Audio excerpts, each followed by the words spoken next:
Okay, so we are recording, so just so everyone knows.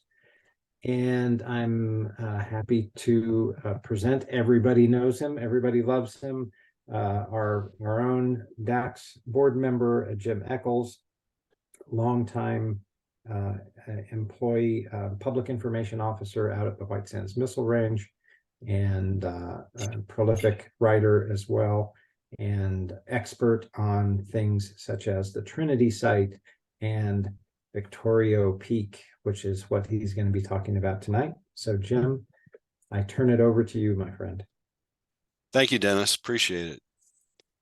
You know, this Victorio Peak talk is a little different than most subjects that I tackle. I mean, you talk about V2 rockets, you talk about Trinity site, you talk about wildlife on the missile range. Those are pretty straightforward things with factual information that you can stack in rows chronologically, etc. Victorio Peak is not like that because it kind of requires some belief systems in addition to background information on the principal players and some of the events. And I bring that to bear right off the bat here with the title of my presentation, because to my mind, we're getting into the realm of fantasy or belief systems to have this much gold. So it used to be, I would call this 100 tons of gold. And that's based on earlier projections of how much gold was in Victorio Peak. It comes out of the 1970s, where one of the books about Victorio Peak by the Rolling Stone reporter is titled 100 Tons of Gold. And it's based on the number of bars and how much they weigh, et cetera, et cetera. Well, the infomercial that just came out on Discovery Channel has Terry Delonis, the godfather now of this enterprise, the Victorio Peak enterprise, quoted many times saying the value of the gold in Victorio Peak is $28 billion. Oh, I'm having trouble here. There we go. $28 billion. So that is kind of a new window to look through. So if you divide 28 billion by the price of gold when he said that last year, that equals about 900,000 pounds of gold, or 450 tons of gold. And that is a lot of gold to be buried in Victorio Peak. And for most of us, that amount of gold kind of just shoots right over your head. It doesn't mean much. It sounds like a lot. Well, maybe it is, maybe it's not. So let's put it in perspective. That amount of gold is 1/10 of all the gold held in Fort Knox right now. It's double the amount of gold produced annually in the United States, the whole United States. It takes our country 2 years to produce that amount of gold. Alaska down through Colorado, Arizona, Nevada takes 2 years of heavy machinery, thousands of employees and stuff to produce that much gold. It's 60 tons more gold, more than the California gold rush extracted from 1849 to 1855, when tens of thousands of prospectors, the 49ers, ripped apart the valleys in central California and extracted all that placer gold. And here's one I found recently. The New Mexico Bureau of Mines published a paper that said New Mexico placer gold production, this would be the same kind of gold as produced in California, between 1828 and 1991, a century and a half, was about 42,000 pounds, or a mere 21 tons of gold. So we're talking about an amount of gold that is just incredible. And you've got to believe that it got there somehow. Is it magic? Is it UFO aliens? What is it? So we'll talk about that a little bit. So to tell you where this is, there's Las Cruces down in the left of your screen on this map. Victorio Peak is that red star up in the San Andres Mountains. You can see Trinity Side up to the north, up towards Stallion Gate. Launch Complex LC-33 is where the V2s are launched. And of course, White Sands now National Park sits right in the middle of it. Now, when I got to White Sands in 1977, I didn't know anything about Victorio Peak, gold, et cetera, et cetera. I'm from Nebraska originally, and I came here from St. Louis. However, in 1979, I got tasked by my office to escort Ovanos and some other folks and the educational TV station in over on the east side of the state to film her, take pictures of her because they were working on a book and a TV show, et cetera, et cetera. So this picture of her on the left, I took that day. Now, I didn't know where Victorio Peak was, so two of the Missile Range's range riders, Tom Dayberry and Bill Bates, shown here in a photo I took of them, took me in, showed us how to get in there, unlock the gates, et cetera, et cetera. And so, in talking to Tom and Bill, it was quite humorous. Tom Dayberry, both of these guys are old timers. They grew up in the area. They came from ranch families, et cetera. They had skills that certainly I didn't have. But Tom said, if there was gold in Victorio Peak, that the Henderson family, the family that lived at the base of the peak for years and years, certainly would have found it. And nobody mentions them. And Bill Bates just grinned and pulled back his cheek and said, I've got more gold in my mouth than has ever been found here at Victorio Peak. And he showed me his gold tooth that he has. Well, that led me to do some digging into Victorio Peak. And over the years, I read a lot, talked to people about it, etc. And then in the 1990s, when the next big gold search, the fourth one, took place, I became kind of the point of contact for the office. And you can see on my desk here, I have my nameplate says Skeptic right on it. And this picture was taken by People magazine. They came into the office one day late. They wanted to go to Victorio Peak. And I said, well, that's not possible. It's too far, et cetera, et cetera. We'd never get there and back in time. And so they interviewed me at my desk, and the poor photographer had nothing to take pictures of. So he took a picture of me, and that ended up running in the darn magazine. So anyway, that's where I'm coming from. I'm a skeptic, and my lean or take on this, and see if you agree on this, the original story, and we'll go through the original story, is kind of the acorn, the seed for what's happened since the 1930s. The Doc Noss story, Milton Noss finding gold and how he did it, etc., in Victorio Peak, is that tiny acorn. And you can see that since then, it has grown into this huge oak tree with branches all over the place. And what I find happening now is that people will come up to me and say, well, somebody saw gold bars in the motor pool at White Sands. And, they're talking about little branches off of this thing that has grown into. It's a monster, and there's no way to verify any of this information, etc. It's just out there. And but it begs the question of, what about the acorn? Is the acorn real or not? Because if the acorn wasn't real, that tree can't really exist. Simple logic. So this is Milton Noss. And in 1937, he was hunting supposedly with friends in Embryo Basin. He went up on Victorio Peak, found the entrance into the peak, and came back later and explored it. And this is a list of things that supposedly he found there. And these have been reiterated by the family many times. Most of these things I heard Terry Delonis, again, the godfather of the enterprise, tell Judge Horn back in the 90s that this is what he found. Pictographs and Indian drawings at the entrance, a series of caves, longest being over 2,000 feet, a tunnel, get this, large enough for a freight train to pass through. Now that's a big train or big tunnel.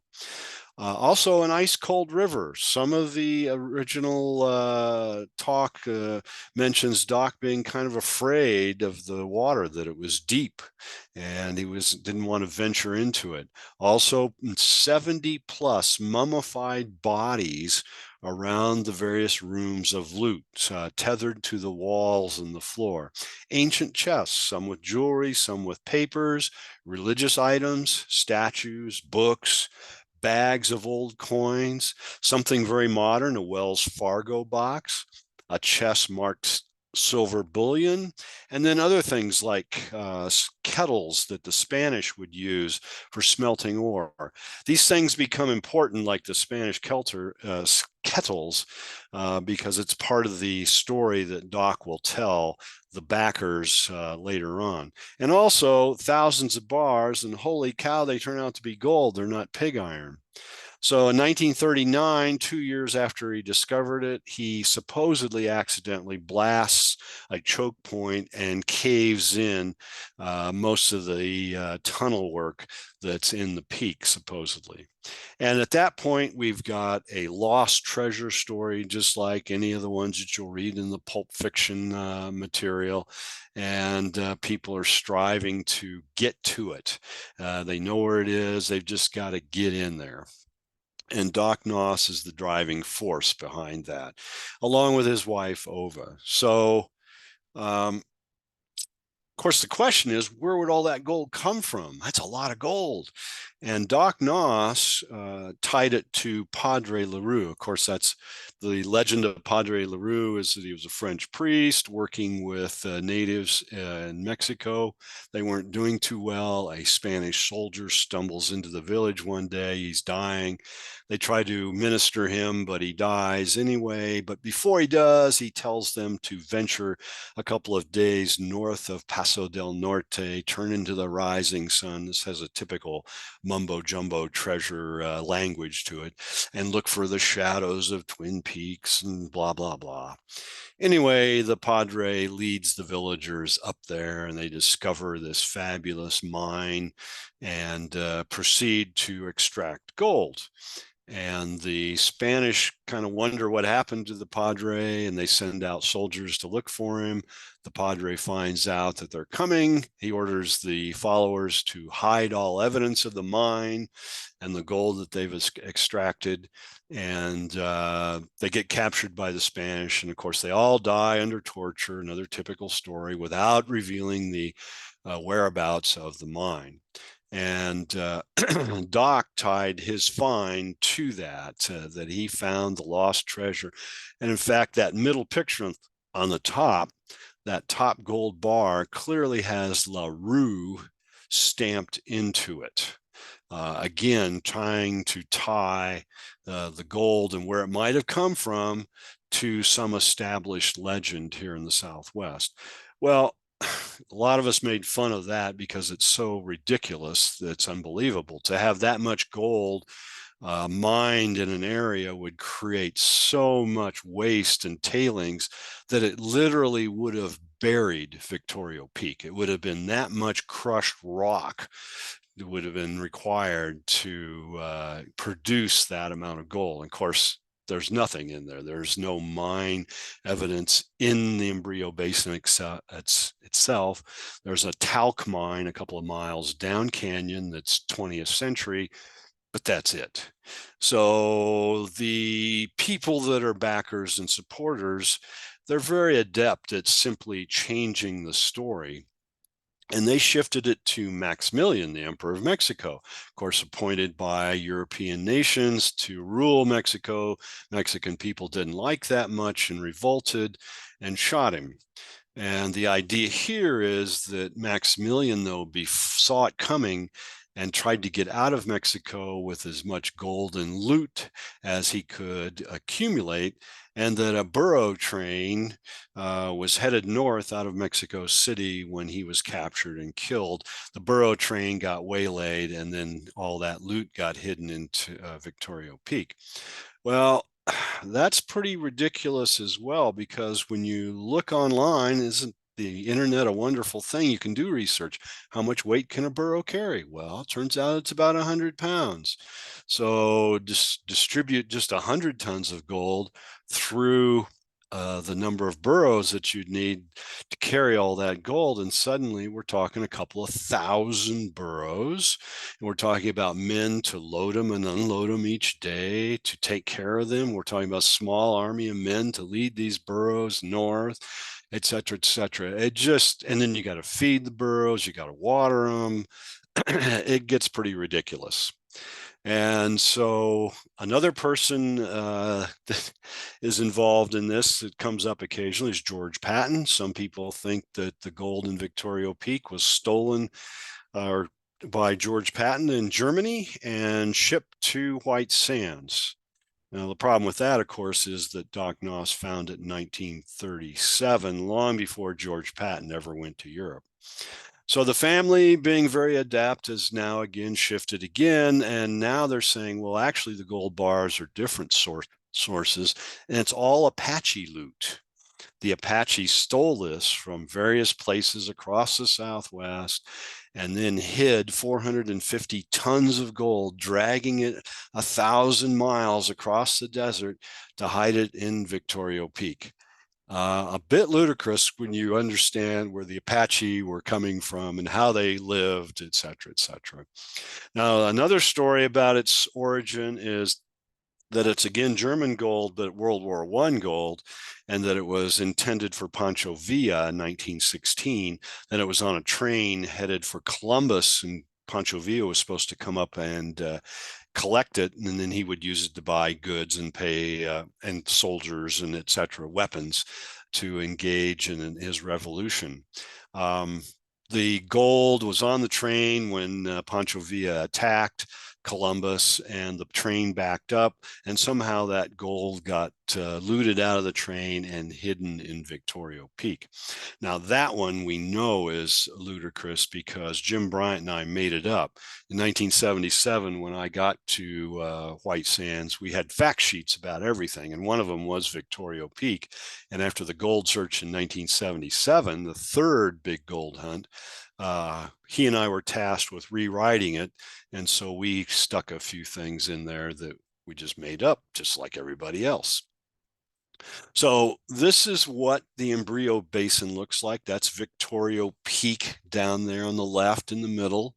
The one with the roads on it, those roads are from the 1963 gold hunt when the Gaddis Mining Company bulldozed those roads to get access to various points on the peak. You can see it's just a small peak. It's only about 400 feet high, surrounded by much higher ridges up here.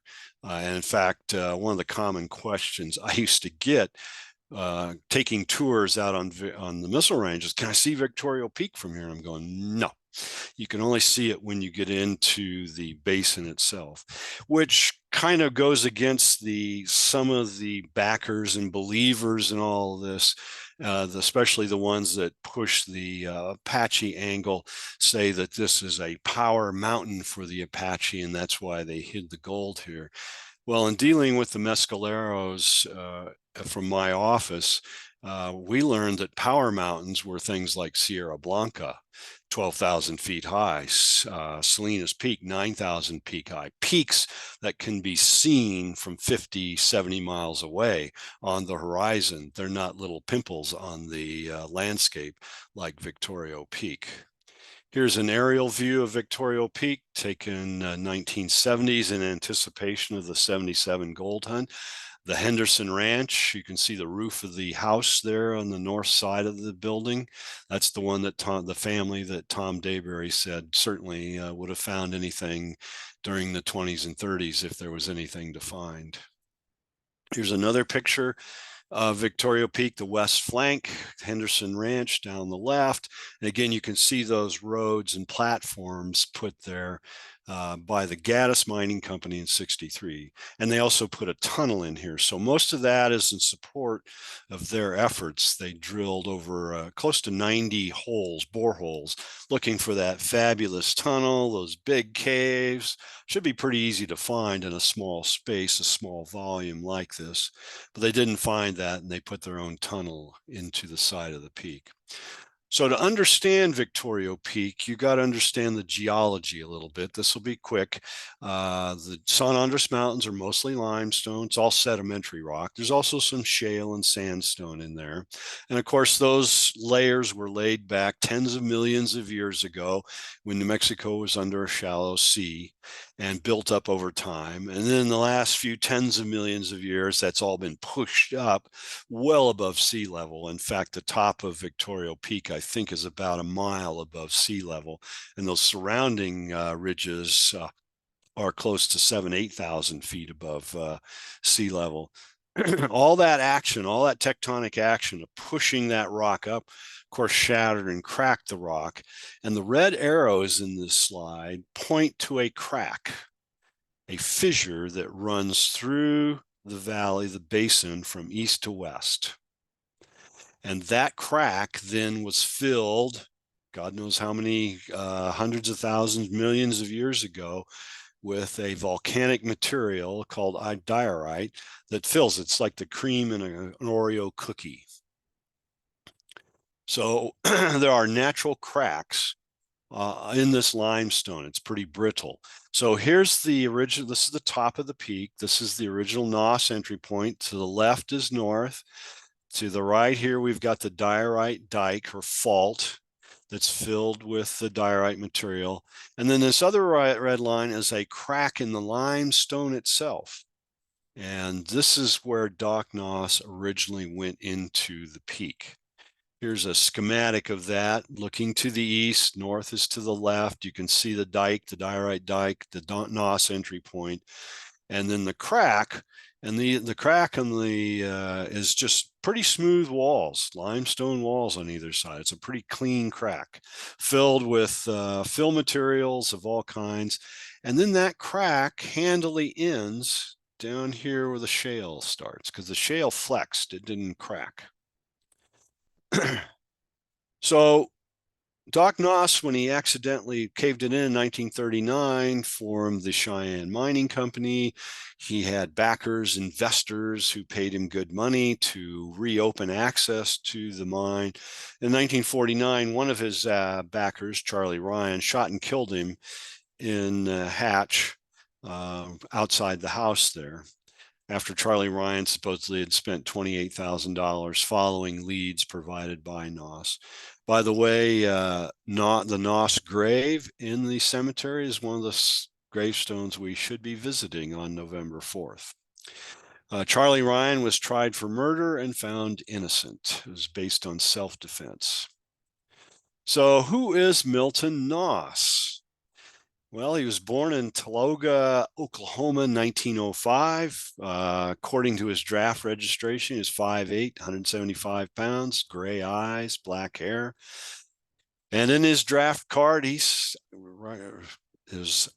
claims to be a doctor. Now, one of the things that the family says is that Doc never was a doctor, of course. He had no education, and that the application kind of fell upon him because he was good, supposedly, at helping people with their feet. So they started calling him Doc, and that just kind of followed him around. I'm going to show you, though, in his ads and stuff, every self application, Noss calls himself a doctor. There is no instance where he does not call himself a doctor. The census, his draft card, his ads, everything, he says he's a doctor. So obviously it's meant to deceive somewhat. Also, there's a claim that he's 3/4 Cheyenne. Now this is tough. And I'll talk a little bit about why he might claim to be Cheyenne, Native American, even though he probably isn't. The census shows that he's registered with a family. He's registered as white. He claims to be white. His father's parents come from Germany. It's hard for him to get to be 3/4 Cheyenne. Some of that has to do with the gold mine scheme, and some of it has to do with his doctoring business, and I'll talk about those. 1933, he marries Ova Beckwith on October 18th, 1933, in Oklahoma. So everything focuses on Oklahoma. And here's Ova May Coltrop Beckwith Noss. Ova was married prior to marrying Doc to Roy Beckwith, and she had 4 children: Letha, Dorothy, Marvin, and Harold. And I include these family names and stuff. Normally I wouldn't, but they become players in this story and part of the partnership. And Terry Delonis, his grandmother is Dorothy, Ova. So these people are real players in this story. Here's Doc with his doctor's bag and Ova dressed as a nurse. We think this photo was taken in Hot Springs. Truth or Consequences now. So I, with newspapers.com, went in and searched for mentions of Dr. Milton E. Noss. And I caught a lot of ads and stories. And I don't claim to have them all because newspapers.com does not have every newspaper in it. But the ads start in 1932 in Oklahoma City. And he starts moving west in Oklahoma. And then he ends up in the panhandle of Texas. And in Wellington, Texas, he's actually arrested for practicing medicine without a license. He gets out on bail. And I've heard families say that he came to New Mexico then because he fled bail. He skipped bail in Texas and came to New Mexico. Found ads in all these towns in New Mexico. The Roswell paper, I can't get that one, but I found a record that he was arrested there in 1935 and sent to prison for threatening people in a bar in Roswell, and he was supposed to serve 6 to 9 months. He was also arrested in 1944 for impersonating a federal officer and fined. And the family, or the Enterprise historian Jack Staley, in his books, talks about Doc being arrested many times, drunk and disorderly, all the time he's getting arrested.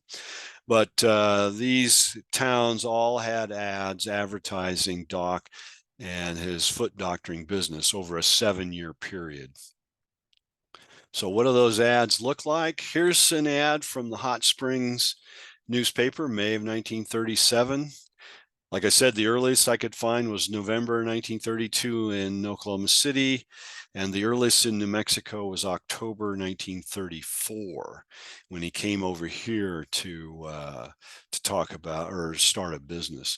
And you can see clearly Dr. M.E. Noss, graduate chiropodist and foot specialist, etc. So what does graduate mean?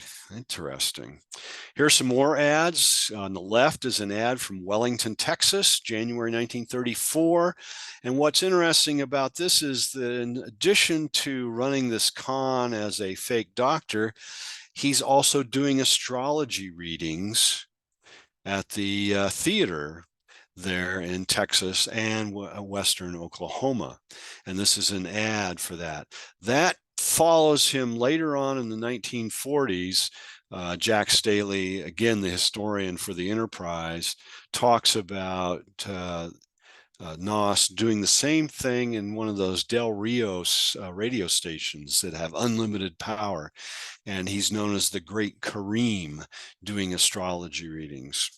Down the right, we've got a Deming, one of the later ads, Deming, New Mexico, March 1939. Of course, he's getting smart. He's not supposed to be a doctor. He can't do surgery or anything. But this top one from Gallup is interesting because it says he's a graduate practopedic. Now, that implies some sort of schooling, et cetera, et cetera. So again, the old internet comes in pretty handy. And you look up Practopedia and it takes you right to Dr. William Scholl Dr. Scholl was when there are issues about whether he was a doctor or not, and we don't really care for our discussion whether he was, but he claimed to be, but he was a prolific inventor. He invented all kinds of mechanical devices and treatments for foot problems, and he patented those. He's got dozens and dozens of patents for products, arches and toe separators and foot salts and balms and you name it, he's got it for feet. And so at the beginning of the 20th century, he goes into business and he's manufacturing this stuff and he needs a way to sell it. And so he comes up with this idea of training locals in something called Practopedia. And he creates a book called Practopedics. And this is a self-help book that they'll mail to you in your little town, and you can study it and you can take the tests at the end of each chapter and mail it in, and they'll grade it and they'll tell you that you've graduated, and that makes you a graduate of the American School of Practopedics in Chicago. And I don't know if it says you can call yourself a doctor, but it's mostly, and this book is online, you can call it up and look through it page by page if you would like to. It's mostly anatomy stuff. There's a little bit about foot problems, but there's a lot of the jargon there, which is pretty necessary if you're a doctor or wannabe doctor. You've got to be able to speak the lingo. It impresses people. It fools them into thinking you know what you're talking about. And so this book provided that. And then the latter part of the book is about all the product that you can buy from Dr. Scholl to give to your patients in your little town, et cetera, et cetera. It's a catalog of stuff.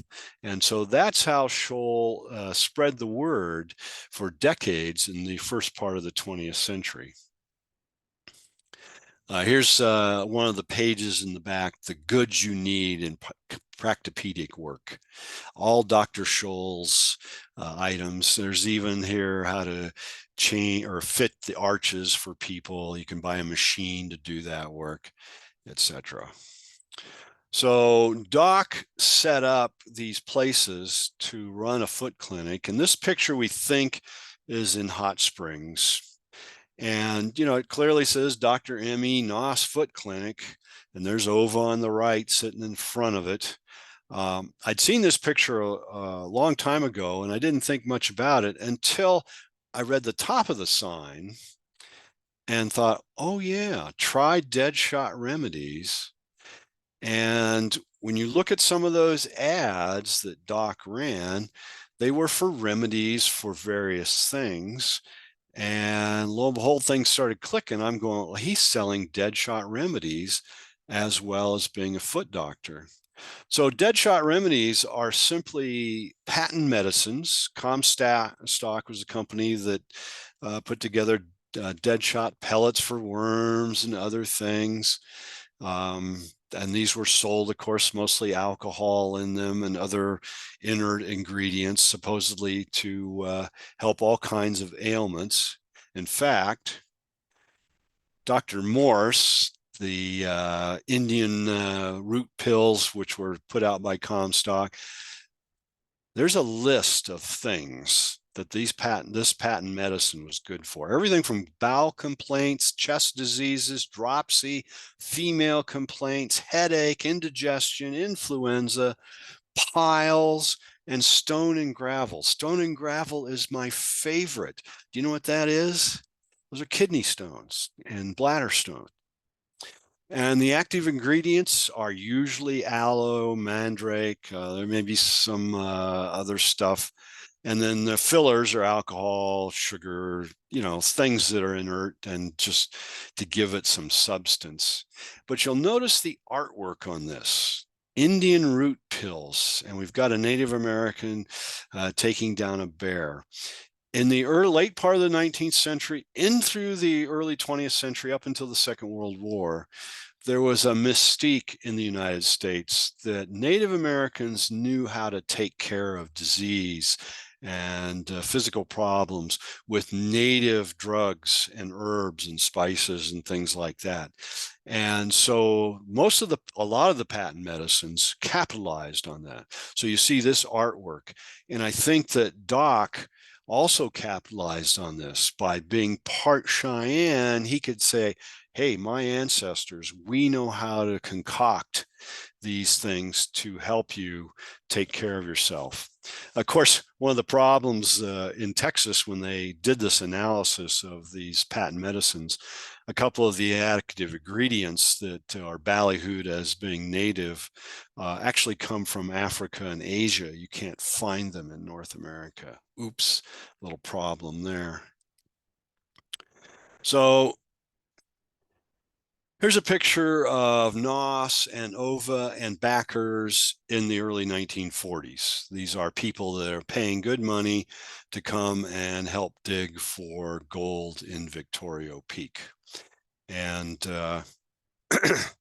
they did this, and Doc disappears during the Second World War. Nobody knows where he went, but he's gone. But Ova continues working at the peak. In 1950, at the end of the war, the Alamogordo bombing range gets expanded. And in 1950, the western boundary of what becomes White Sands Missile Range becomes a straight line out here on the west side of the San Andres Mountains. And lo and behold, Victorio Peak, that X, is right in the middle of the Yonder area. The Yonder area is an Air Force gunnery range used by pilots at the Holloman Air Force Base. They used to do air-to-air gunnery practice in there. That's why it's called Yonder. And the Wild Blue Yonder, the Air Force's song. So in the early 1950, Ova and her supporters, her investors, get extracted or moved off of the missile range, and the military blunders into it. Now, according to the Discovery Channel people in the infomercial, they will tell you that the Army purposefully put the boundary out there so that they could steal the gold, that they knew about it, and they were going to steal it from the Nosses, and this was a way of handling that. So starting in the 1950s, then, when the missile range puts it off limits, we start getting trespassers. And one of the things driving trespassers is this book, The Curse of the San Andres, published in 1953 by Henry James. In it, he has interviewed Ova Noss. He gets her story. He talks about all the gold, et cetera, and the problems that the families had. Some of the trespassers, especially during the 1950s, include Leonard Figi, a guy who found gold, and we'll talk about him a little bit. Kenneth Schneider, Fred Dolder, Orrin Swearinger, who is a dentist who trespassed out there, got himself a soldier, an officer got himself assigned to White Sands Missile Range, the dental office, so he could have free access to Victorio Peak on weekends and stuff. And then my favorite, though, is Lou Blundell, who was a Holloman Air Force employee.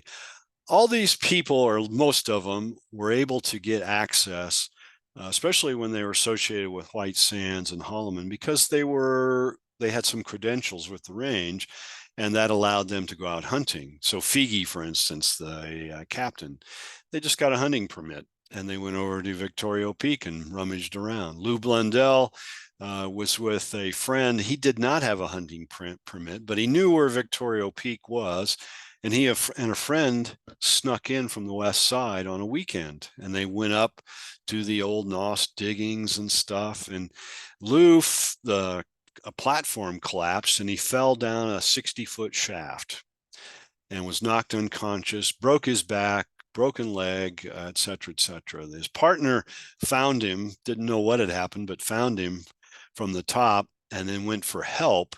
And this happened mid-morning. Help didn't come until the close of the day, and they got Lou to the hospital, and eventually he spent weeks in the hospital in Alamogordo, where he had surgeries. I met him, and he showed me the hospital bill. What's amazing is he spent weeks in the hospital and several surgeries, and the bill was only a couple of $1,000. He said, though, that after a few days in the hospital, the military police at White Sands issued him a trespass notice for sneaking in there. So the Figi group, these people, these Air Force people that snuck in there in the 1958 time frame, it included other airmen, Burslett, Prather, and Wessel. They supposedly found a tunnel in Victorio Peak with pyramid stacks of gold. And being good military personnel, they didn't take any of it. They just caved in the entrance so that nobody else could take it. They then went to their commanding general at Holloman, and who then lobbied the commanding general at White Sands for access. And the White Sands commander said, no way. And so they then went to Washington, met with the Department of Treasury, and the Department of Treasury was interested because they had been bothered by people who said that they'd been hoodwinked by a doctor in New Mexico into a fake gold mine story. And so the Treasury Department was interested in the story, and they were interested in letting the Army let these people in. And if they found something, maybe it was the fake gold bars that Doc Noss was using. And so around about the messages go back and forth, the paperwork is all there. And Schinkel finally receives word of it, and he tells the Department of Army, I'm only going to let him in there if you tell me it's okay. And so the Army says it's okay as long as they control everything. And so they make arrangements and they go out. General Schinkel, the commander of Holloman, other principals, lawyers, military police to take possession of the gold when it's found, treasury agent, etc. There are a couple of dozen people that go out to Victorio Peak. And most of them stand around, since they're military, watching Figi and his crew dig in this peak. And they dig for days. The generals, of course, all disappear within the first day because they're pretty bored. But Figi and crew keep coming back, and the military escorts them in there, etc. And they're digging with picks and shovels, etc. And unlike the Discovery Channel infomercial shows steam cranes and dump trucks in there digging, the reality is that these people were digging in this one tunnel that they were restricted to. And the general said, finally, that's it. We're not doing this anymore. Go away. And they came back again and they said, okay, what if we just do weekends when there are no missions and stuff? There'll just be 3 or 4 of us at the most, etc. And so the general said that would be okay. And so Captain Swanner, a military policeman, was assigned to escort them. And there's documents. He hand wrote little reports each time about how he met these Air Force people, usually 2 or 3 people, on a Saturday morning, early in the morning. He would escort them in, and they would dig, and he basically sat on his thumbs waiting for them to find something. On one of these, he was confronted by backers of Ova Noss, and that's when it blew up and became an issue with the state and all these other people. And Swanner, in his boredom on one of these, signed his name on the bottom left. You can see he put his name and a date and stuff on the wall with a carbide lamp. That corresponds to one of the dates that he escorted Captain Figi, Captain Patterson, and Mr. Prather to the peak. That's in the records. So it wasn't this top secret extraction effort led by Captain Swanner. And I explained this when I was interviewed by the Discovery Channel. They talked to me for 4 hours, but they didn't choose to include any of this real information that got dropped. So they were told to go away, and that was it, the end of the first search. Second search occurs in 1963 when the state of New Mexico says, wait a second, if there's all that stuff, the jewelry and the coins and stuff, that's artifact material. That belongs to the state of New Mexico because this was state land. And so the New Mexico Museum petitioned the army to open it up to them. They were supported by the Gaddis Mining Company, which turns out to be one of Ovanas's sons. Anyway, the army allowed them in for 30 days. They bulldozed all those roads around the peak. They drilled boreholes straight down from the platforms they established, thinking that they would eventually intercept one of the caverns or the tunnel, and that would give them a strong clue on where to go. And of course, they found nothing. And after 30 days, they started drilling a tunnel into the side of the peak here. And they asked for an additional 30 days to do that. And after 2 months, they'd gone in over 200 feet into the peak and found nothing, and they were shut down. And I got those pictures from Colonel Wade here in the center. He was the head of security at that point at White Sands. And the guy on the left of the picture is Les Smith, who was with the Gaddis Mining Company, and Chester Johnson was with the state of New Mexico, and he was overseeing it for the state museum. So anyway, after 2 months, they were told to go away, but as things continue on, trespassers really get to be a problem in the 60s. They were a bit of a problem in the 50s, but in the 60s, there's more word out there. And so security actually has to set up a checkpoint out to the west called Victoria with a trailer so that security people can be out there off and on during most of the week. Here's Tom Dayberry at one of the Bloody Hands. People have trespassed in. You can see some of their cookware and stuff on the ground that they left behind. So all during the 60s, security's got issues with people sneaking on, thinking they're going to discover this gold. And of course, all this gets really blown out of proportion in the early 70s, because a lot of these claimants I've asked the government, asked the army for access to the peak, and they get denied. So one of the groups goes to F. Lee Bailey, very prominent lawyer, and he starts making statements like, give me 30 minutes in a helicopter and I'll show you gold bars.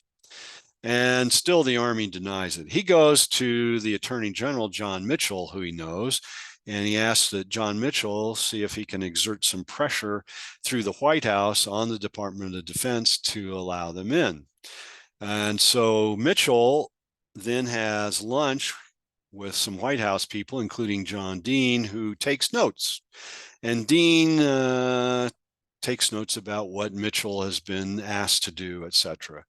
That becomes public knowledge when Dean is asked to testify about a particular day, March 22nd, 1973, what was going on, etc. And he talks about Mitchell, he talks about Bailey, talks about gold bars, etc. at Victorio Peak.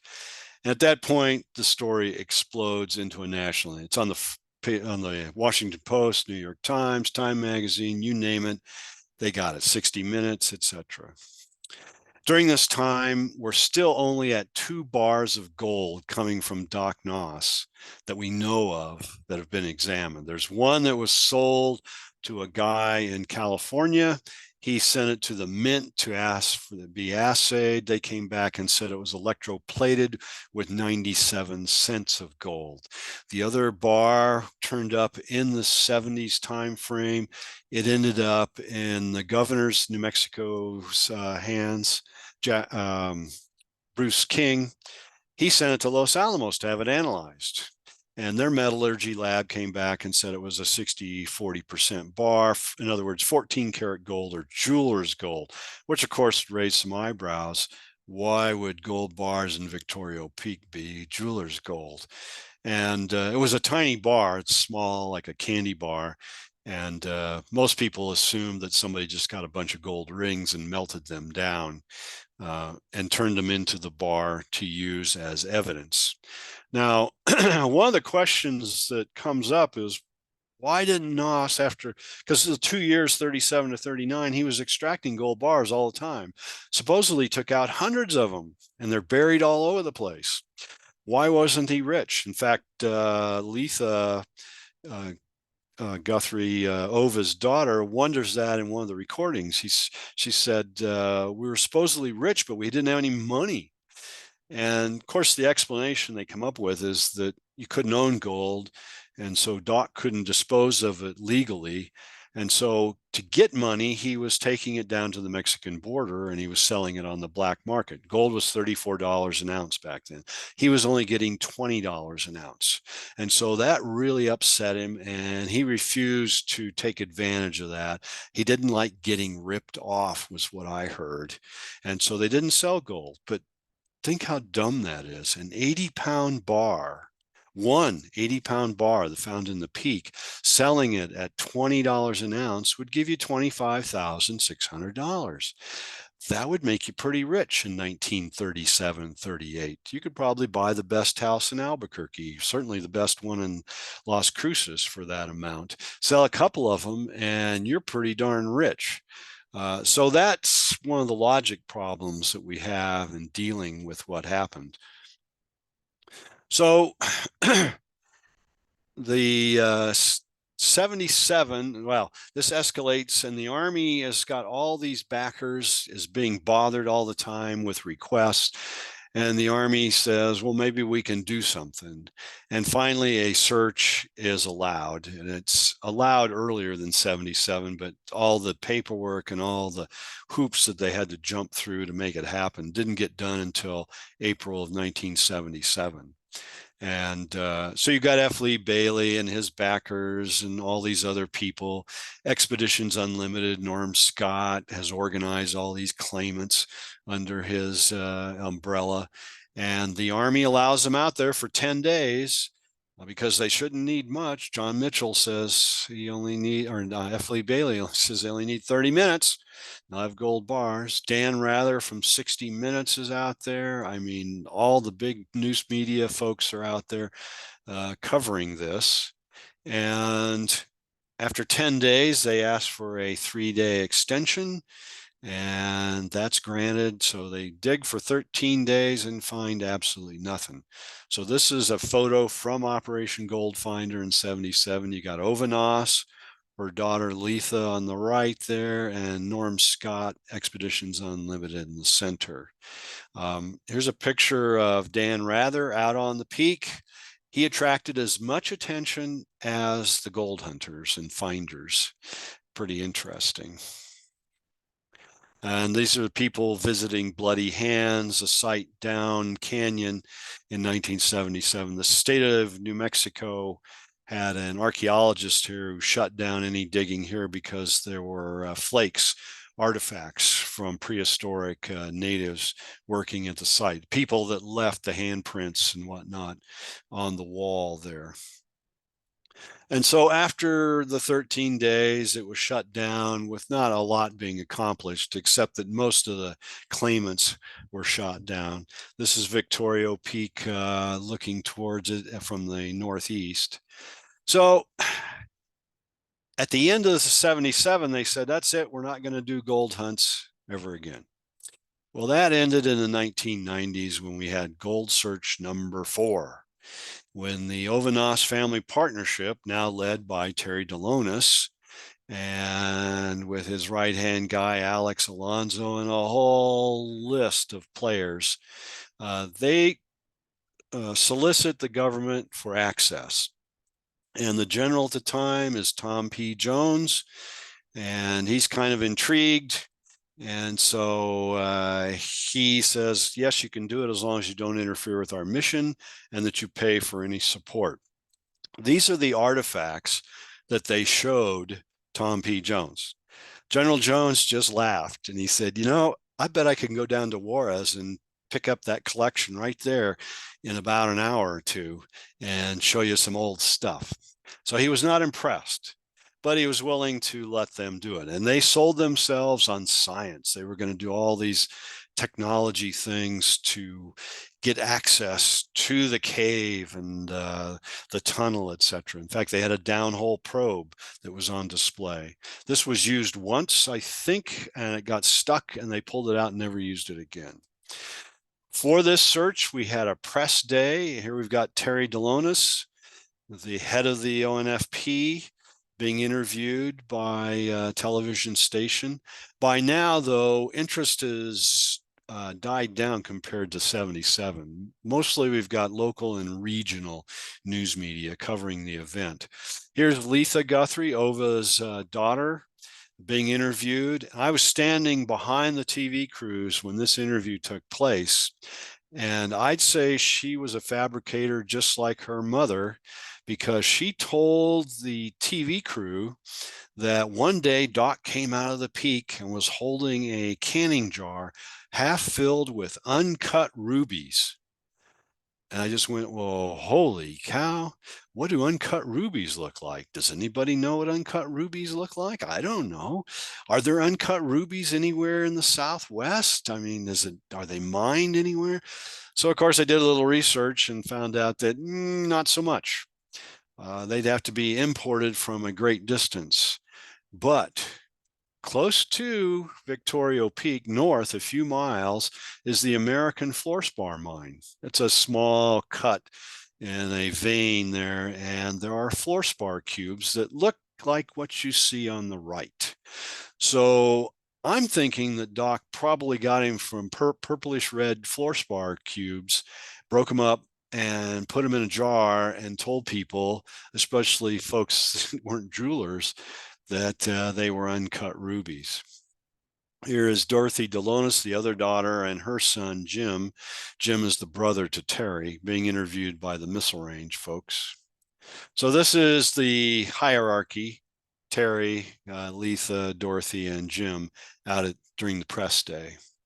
They had to jump through some hoops. They had to do a licensing agreement, but they had to do what you call it, an environmental assessment, which took some time. And this is General Height, the commander at that point, and Terry Delonis signing the agreement that lets them in to dig. And it defines things like what's treasure, what's artifact. Treasure is gold bullion, artifact are coins and jewelry. Uncut rubies would be treasure because they're not mounted in any kind of setting.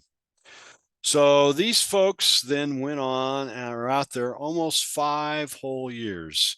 And this is a list of some of their actions. They did 3D photography as if that was going to do much, looked in every crack. They did ground penetrating radar.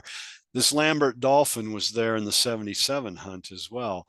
Lambert Dolphin's main job with the ground penetrating radar was always to find deeper, big rooms. And the kind of rooms that he would say, oh, there's no way the Army could have stolen that gold in 1961. It's too deep. And so the foundation or the partnership was able to reassure backers and investors that the Army hadn't gotten to the real treasure, Doc's treasure, and it was still there, just waiting for them to find it. They did a lot of dowsing. I mean, the maps the dowsers came up looked like Swiss cheese. And of course, they never found anything. They drilled boreholes like the Gaddis people did. And finally, they did the one thing that makes some sense. This crack that Doc entered with the loose fill and with the cave in, the tunnel that he went off of, the one that's 1,000 feet long and has the tunnel or the rooms on it stuff, is still there. They started cleaning out that crack.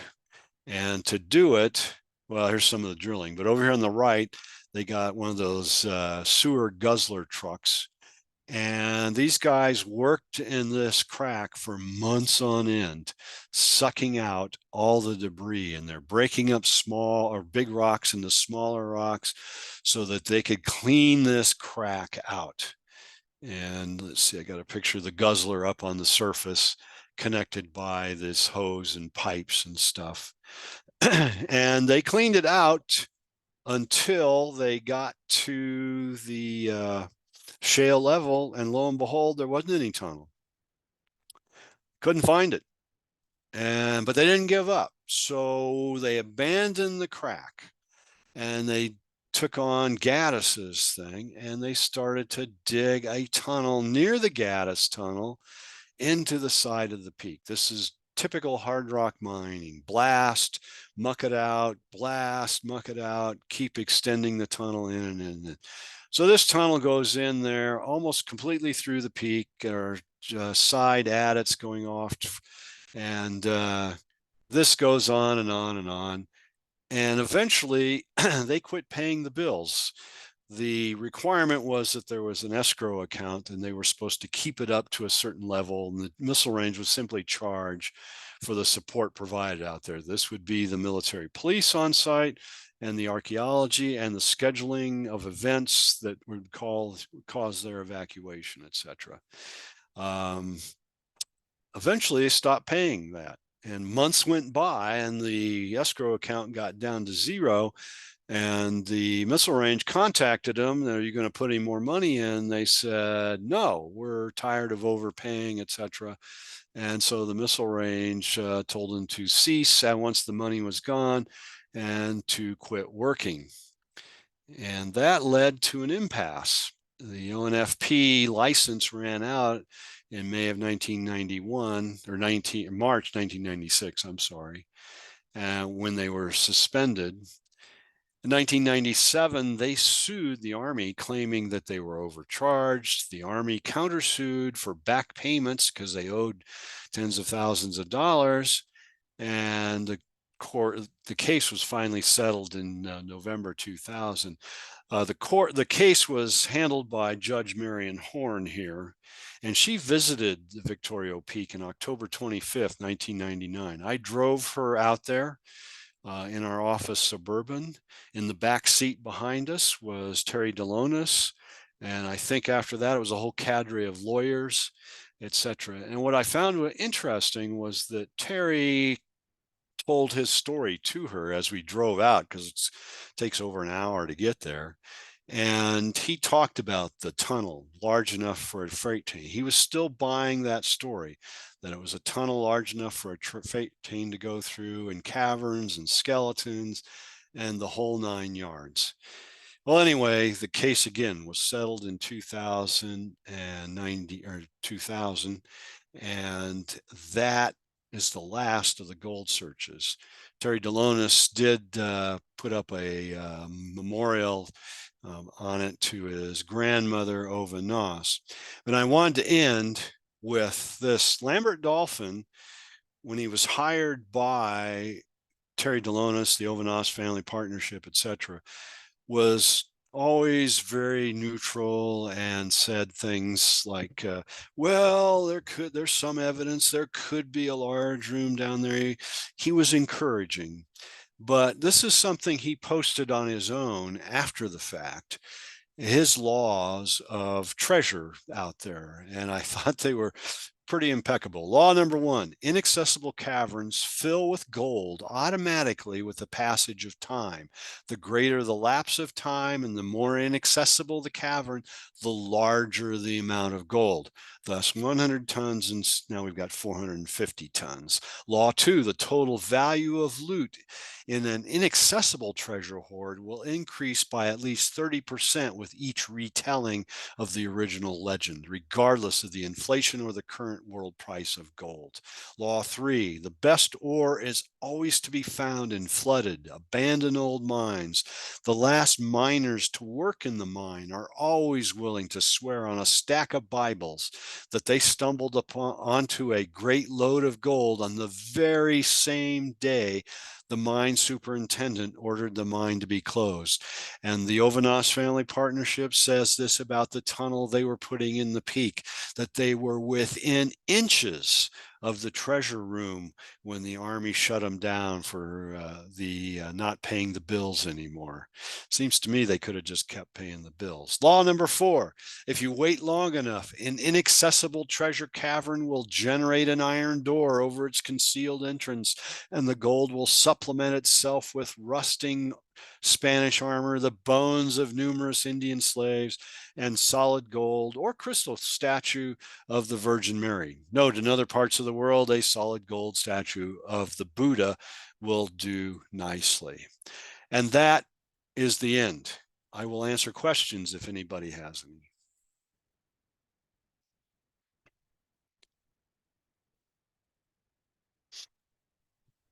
Jim, this is Brian. I do have a question, and I'm interested uh, about your time on the production on the Discovery Channel infomercial, as you call it. And I'm just wondering, in retrospect, if you sort of have any regrets about that. Just kind of your thoughts about that process. Maybe it's a little voyeuristic, but I'm just kind of curious about your time there. So I Right. appreciate that. I regret it now very much because I got suckered. I was queried by a producer and a director about it, and I said no. And then they actually met with me and they assured me that this would be a different production. There would be fellow skeptics. For instance, a mining history from the state of New Mexico was going to talk about the history of gold mining in the state. And there would be other people, experts that would be brought on to talk about some of the craziness of these stories. And so I thought, well, okay, I can do that. And I should have thought about it more because I know that people in the entertainment business, they change things, and the people at the head of the power hierarchy have no intention of listening to what lower ranked people say. So the producer and director I worked with may have been had good intentions, but it certainly didn't turn out that way. And the evidence is there that it's an infomercial because if you look at the credits, the Terry Delonis, Alex Alonso, and others are listed as producers. And Alex Alonso, one of those producers, is the narrator for this thing. So I'd say that's pretty conclusive.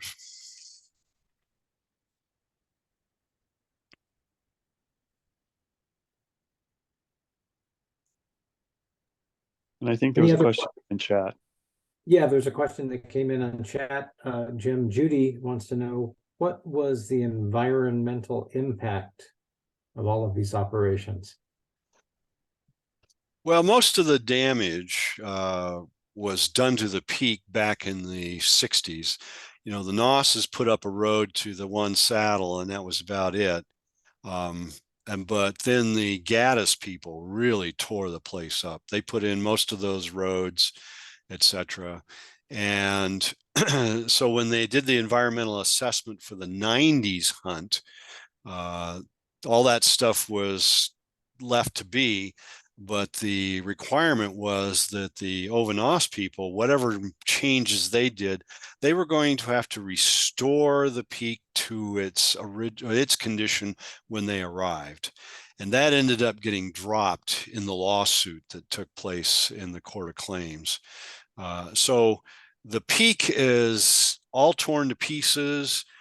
There are native artifacts on it. Of course, the embryo battlefield is just a few hundred yards to the north. Um, Although nobody has found much on Victorio Peak relating to the battlefield, most of that material was probably picked up by collectors over the decades since people were around Victorio Peak until the 1990s a lot.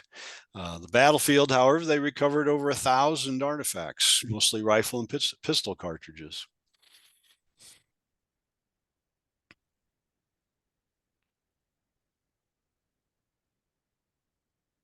Any other questions for Jim?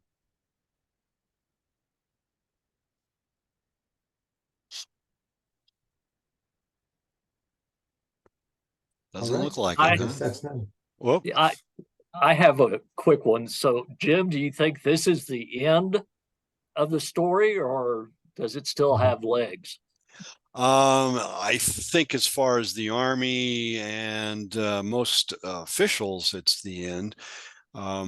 If you watch the Discovery Channel thing, they did a bit at the end of the last episode with Terry Delonis supposedly calling, I don't remember if it was White Sands Missile Range or the Department of Defense, and getting an operator and identifying himself that they were going to request further access. I have a feeling that the infomercial was an attempt to generate more interest, but it doesn't seem like there was a lot of response to that.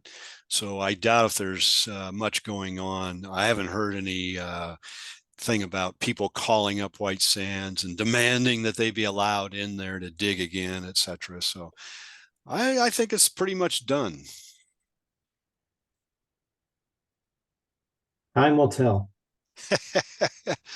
Yeah, and hopefully, I mean, you got to wonder where 450 tons of gold could possibly come from. I mean, there's a whole story right there.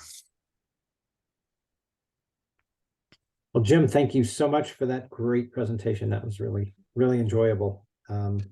We appreciate it. So just a couple of reminders, if you're interested in participating on the board or as an officer of Doñana County Historical Society, make sure you get nominated for that. Saturday, November 4th is our tour of the Masonic Cemetery. And just one plug on tomorrow, actually, Friday, from 7 to 9, I'm sorry, from 5 to 7 p.m. at the Brannigan Cultural Center. There is an exhibition opening on the Amador family. So if you're interested in early Las Cruces history, come on out to the Brannigan Cultural Center from 5 to 7, sorry, 5 to 7 tomorrow evening for that exhibition opening. And Trinity side is open this Saturday, but don't go. It may be a zoo. You may not even get in. Great. Okay, thank you again, everybody. And hopefully we will see you either in person or again on Zoom next month for Dan Aranda's presentation on the Apache. Thanks and good night. Good night. Thank you, Jim. Thanks, Jim.